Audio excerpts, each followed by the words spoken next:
March 15 2026 அப்புறம் March எண்டுக்குள்ள செவ்வாயும் ராகுவோட சேர்றார்.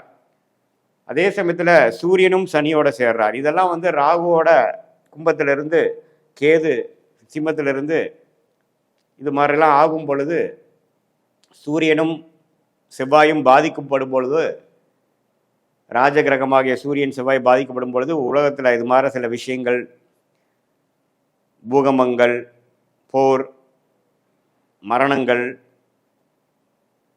வெடி சத்தம், இதெல்லாம் கேட்கக்கூடிய அமைப்பு தான் இந்த காம்பினேஷன்.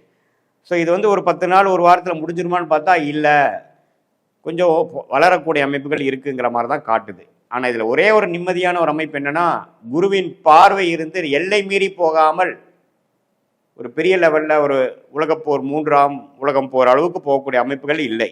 ஆனால் இதில் இன்னொரு கண்ட்ரி உள்ளே வந்து பிரச்சனை பண்ணுறது, 3 கண்ட்ரி ஒரு விஷயம் இப்போ 4-5 கண்ட்ரி ஆயிடுச்சுங்கிற மாதிரிலாம் வர்றதுக்கு வாய்ப்புகள் உண்டு. மார்ச் மாதம் முழுவதுமே அந்த பிரச்சனை இருக்குது.